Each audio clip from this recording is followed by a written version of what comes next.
Cara, é impressionante, assim. Eu sempre brinco que onde eu ando no mundo, assim, as pessoas lembram dessa comemoração, fazem o gesto, principalmente quando eu tô com meu pai, né? Quando as pessoas veem a gente juntos e as pessoas param meu pai e falam assim, pô, esse aí é o bebê do Tetra e tal, não sei o quê, pô, faz o gesto aí pra gente e tal, já tá desse tamanho. É muito bacana, cara, é muito bacana porque eu acho que foi uma coisa muito espontânea, assim, sabe? Meu pai sempre fala que foi uma coisa que ele não tinha em mente de fazer o gesto, né? Ele tinha, assim, ele sempre fala que ele pediu a Deus antes do jogo de poder fazer uma homenagem pro filho dele, que foi, eu fui o único filho que ele não viu nascer, né? Que ele não pegou nos braços, porque meu irmão e minha irmã ele estava com a minha mãe no hospital e logo em seguida pegou eles nos braços. Então foi como uma coisa espontânea de um gesto, como se ele estivesse me embalando, me pegando nos braços mesmo, né? Como ele não estava ali fisicamente, mas e poder fazer essa homenagem, cara, numas quartas de final contra uma Holanda que, você pegar o time da Holanda era um time absurdo. E numa Copa do Mundo, cara, realmente é um motivo de muito orgulho, assim. Eu realmente não me canso de assistir esse gol. Já vi, vocês devem imaginar que eu já vi isso mais de 1 milhão de vezes. Mas é realmente uma coisa que eu não me canso de assistir. É um prazer, é um orgulho. E porque, cara, se você for parar para pensar na história da Copa do Mundo, quantos filhos foram homenageados, mas quantos que ficaram marcados? Não foram todos, né? Então, as pessoas, isso foi em 94, as pessoas lembram disso até hoje, como se fosse ontem. Então, realmente, só tenho que agradecer ao meu pai por esse gesto que ele fez para mim. Agora, Luísa, e você também, Matheus, vários outros jogadores homenagearam, né? Parentes, filhos, esposa, mas você foi no dia, né? Aí que tá, né? Você foi no dia. E eu tenho essa curiosidade.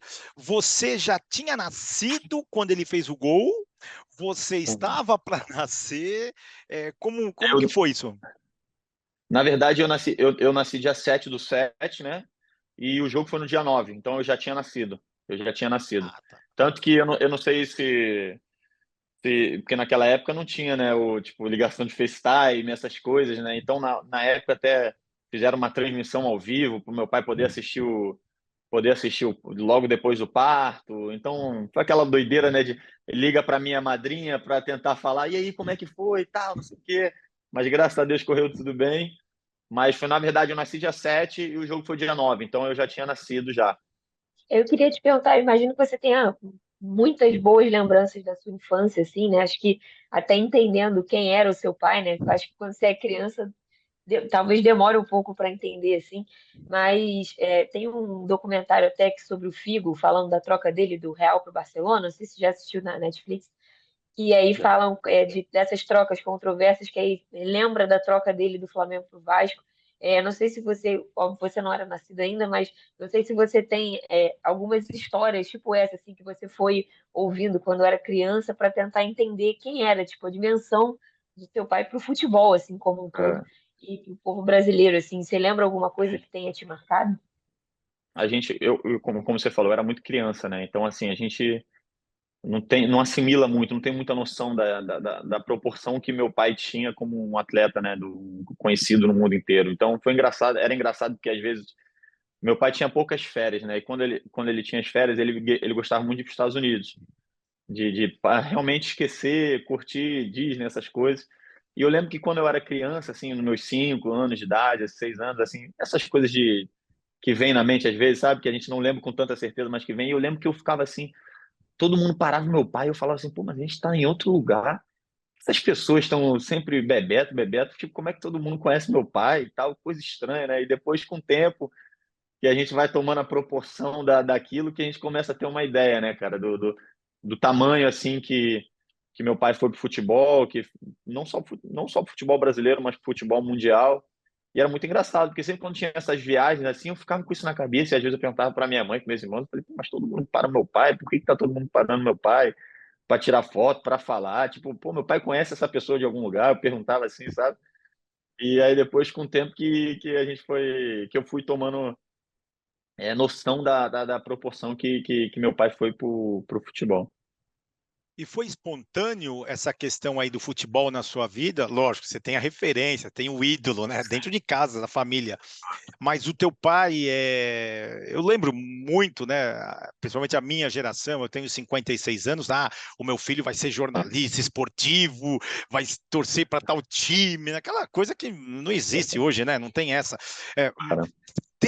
lógico, teve uma grande influência, o Bebeto, não, ó, você vai ser jogador de futebol, vamos tentar. Como que foi isso na sua vida de moleque até você chegar a ser jogador de futebol? Claro.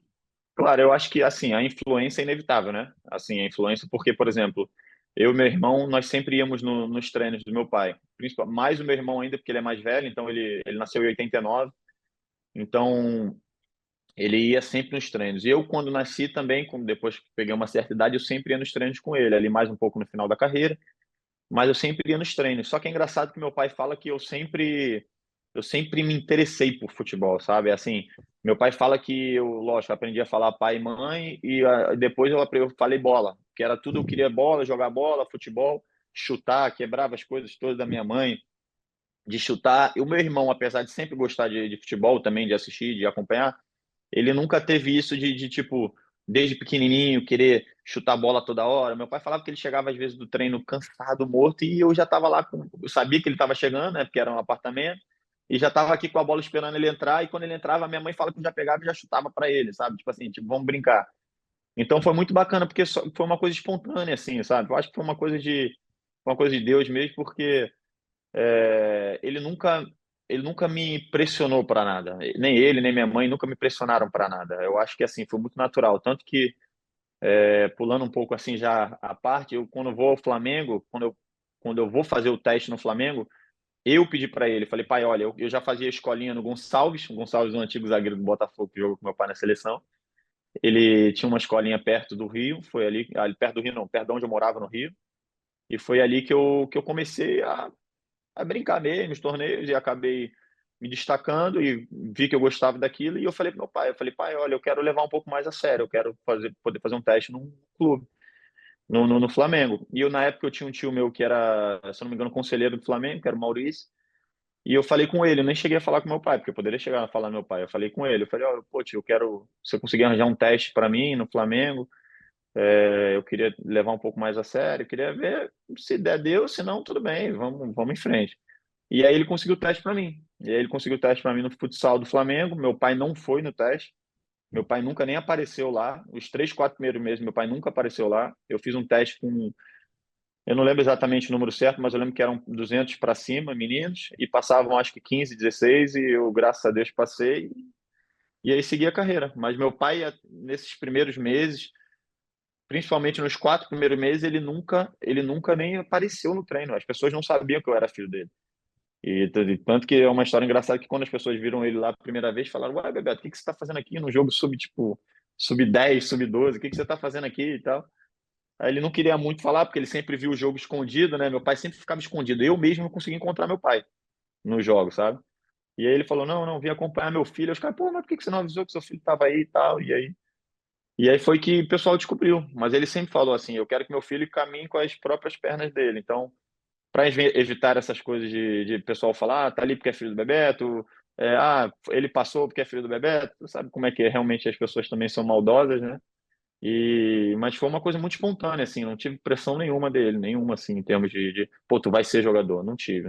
Isso foi muito tranquilo dentro de casa. Acho que em algum momento essa coisa do filho do Bebeto pesou para você, assim, no sentido da pressão, de esperarem muito e de você acabar sentindo isso em algum momento, porque, pelo que eu estou entendendo, não te incomoda ser sempre Mateus, filho do Bebeto, né? Essa coisa do. Porque você fala com muito orgulho do seu pai, como deve ser, mas isso te trouxe alguma coisa, assim, de pressão? 100%, assim, 100%. No Brasil é muito complicado você ser filho de alguém como meu pai, assim, né? Uma pessoa que fez uma história no futebol brasileiro, no futebol mundial. É muito complicado, é muito complicado. Eu sempre tentei separar ao máximo mesmo, porque, assim, foi como você falou, eu tenho muito orgulho de ser filho de quem eu sou, né? Mas eu acho que para minha carreira eu queria caminhar com as minhas próprias pernas, entendeu? Eu não queria isso de comparação, até porque meu pai era um atacante e eu não sou um atacante. Eu nunca fui um cara de jogar lá na frente, fazer muitos gols. Eu sou um cara, eu sou meio campo de criação, um armador. Aqui em Portugal, ainda mais um segundo volante do que propriamente um 10. Então, assim, são características completamente diferentes. Eu sou canhoto, ele é destro. Então, assim, mas mesmo assim no Brasil é muito complicado, cara. Pô, você imaginar uma criança de, sei lá, 10, 12 anos de idade ouvir que você tá ali só porque você é filho do Bebeto, que você tá jogando num Flamengo porque você é filho do Bebeto, ou você É. imagina uma criança de 10, 12 anos ouvir que você tá ali só porque você é filho do Bebeto, sabe? A gente não tem uma cabeça formada, a gente não tem uma mentalidade de um adulto, sabe? Então eu sempre digo que eu tive que amadurecer muito antes do que o normal. Então eu sempre colocava na minha cabeça assim, meu pai sempre falava isso para mim numa pressão assim, numa pressão boa, né? De dizer assim, filho, você tem que provar 2 vezes mais para os outros que você é capaz, porque as pessoas vão ter sempre isso com você. Você pode chegar num campeonato seu artilheiro que as pessoas vão continuar falando que você é o filho do Bebeto, que você está ali só porque é filho do Bebeto. Então foi complicado para mim essa questão do amadurecimento, de ter que amadurecer um pouco mais rápido. Eu até mesmo nos meus 20 anos eu ouvi que eu estava aqui na Europa porque eu sou filho do Bebeto, sabe? Então, assim, as pessoas sempre tem pessoas maldosas, sempre tem pessoas que sempre vê o negativo da coisa, mas graças a Deus eu tive uma família muito bem estruturada que soube me ajudar muito com isso, porque realmente não são todas as crianças que têm essa família ao redor que conseguem lidar com isso, sabe? Então, mas realmente é uma pressão muito grande ser filho de quem eu sou. Eu falo com muito orgulho que eu sou filho do Bebeto, assim, procuro sempre separar, né? Na minha carreira eu sou o Matheus Oliveira, mas como eu falei, é inevitável, as pessoas vão sempre falar dele e eu tenho orgulho que falem dele. Isso para mim não é problema nenhum. Eu não gosto quando o que hoje não incomoda mais, mas o que eu não gosto muito é quando falar, mas jogou bem porque é filho do Bebeto, jogou mal porque é filho do Bebeto, sabe? Essas coisas é chato um pouco. Então, um dos meus motivos de eu ter saído do Brasil foi justamente isso, porque eu falei,